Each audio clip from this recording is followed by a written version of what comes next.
Wow. I Yeah, have indeed. Right, Rex? all kinds of crazy nuggets that I wrote down here. Um, I guess I want to be quick because I know we don't have too much time. But Mike, that was great. I loved. There's so many things you shared. I love the vulnerability, acknowledge, reassurance, initiating, integrating, inspiration, having 2 to 5 people. Those are just like I'm. These are things I'm going to be focusing on for the Mm, next little bit. yeah, Um, I want. beautiful. You're on your second marriage. Second marriage, yeah. Okay, so when you got remarried, were you making any of the same mistakes? Totally, I mess up all the time. and the thing that we doubled down on, because she had failed marriages as well. We had relational couple support from the very beginning so that we could be carried through those mistakes and integrate them in a way that led to actually understanding each other deeper instead of building story about each other. What was that like? Like when you started realizing, oh, maybe I'm part of the problem here.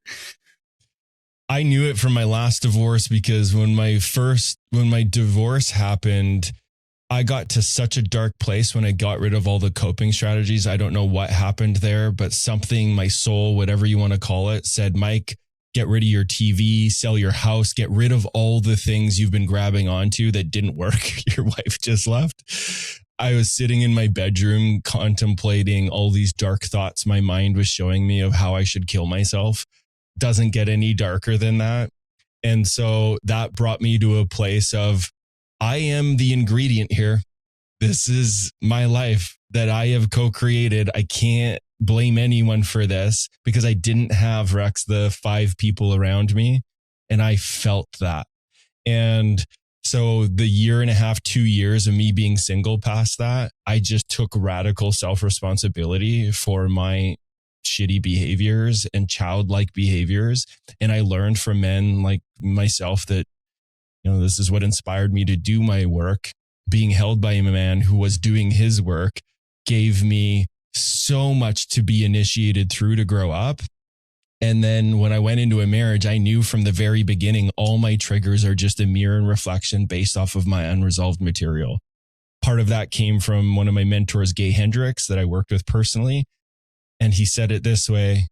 He said, Mike, if we can get to a place of 100% responsibility, which means anytime we're triggered, asking ourselves the question, how is this inevitable that this is happening right now based off of the life that I've lived? Wow. If we ask that question, it's just an opportunity to grow, to be humbled, to take responsibility, to acknowledge, to reassure. That's me. That's my stuff. I'm so sorry. That's not about you. That's about my mom or my dad. I'm going to work with that. I'm going to go to take that to men's circle. I'm going to take that to my therapist. If I can live from that place, well, I'm offering over the best ingredients I can for the marriage, knowing that she's not the problem. Do you have children? Yeah, we got a 4-year-old son. Okay. Oh, nice. How do you? I've got four kids, 2 sons, 2 daughters. Whew.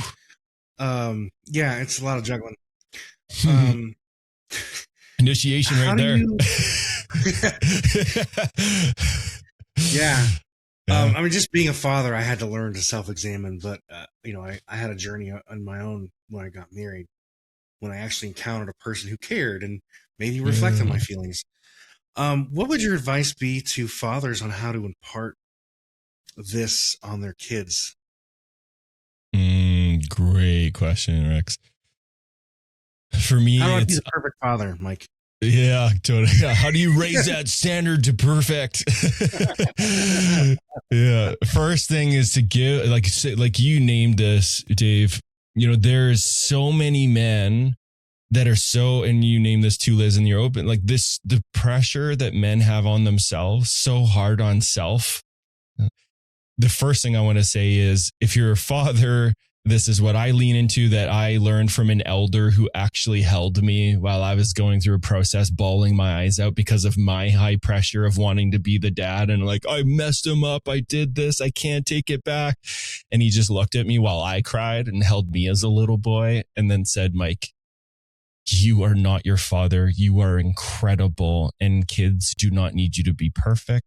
They just need to feel you trying. So my advice to any father is just keep trying and understand that they are just a little vulnerable mirror back to all the places that they're experiencing from what's actually embodied. If they misuse their power, they're watching you misuse your power. If you can just understand their little mirrors, then it actually is reflecting what work do I need to do to grow up, so that I can show them an experience they actually feel safe and want to move towards me. That switch of what I talked about at the show, when the reach switch is on and active and really alive, yay. The report card we're getting is real, that they are feeling safe and they're Dad, Papa, look at this. Papa, watch me here. Hey, this. Great. And it can be frustrating and a lot to hold, but we want that to keep going and going and going, because it's saying they feel safe and they want the connection. They're looking for the reassurance. And then yay. And then when that starts to go off, ooh, where do I need to go do some work so that that switch gets turned back on? I like that. Always be in an approachable state. Presence. Someone in presence, we move towards it. Oh, so good. Mike, I'm going to have to thank you so much for coming on. You've shared so much great stuff with us. I wish we had more time. Yeah. So, really thank you good. very much. Yeah. I appreciate you all. Thank you so much. Like, such a great connection, and thank you for doing what you do so that this information is more accessible to people. Appreciate you. And I love feeling the strength of your team. Feeling a lot of relational authority here. We love what we do. Yeah, and I know you do as well, like Brennan. Yeah, appreciate it. Thanks for joining us today. Hey, do us a favor and take a second to subscribe to our podcast and the Utah Marriage Commission YouTube channel at Utah Marriage Commission, where you can watch this and every episode of the show. Be sure to smash the like button, leave a comment, and share this episode with a friend. You can also follow and interact with us on Instagram at Stronger Marriage Life and Facebook at Stronger Marriage. So be sure to share with us which topics you loved or which guests we should have on the show next. If you want even more resources to improve your marriage or relationship connection, visit strongermarriage.org, where you'll find free workshops, e-courses, in-depth webinars, relationship surveys, and more. Each episode of Stronger Marriage Connection is hosted and sponsored by the Utah Marriage Commission at Utah State University. And finally, a big thanks to our producer, Rex Polanis, and the team at Utah State University, and you, our audience. You make this show possible. The opinions, findings, conclusions, and recommendations expressed in this podcast do not necessarily reflect the views of the Utah Marriage Commission.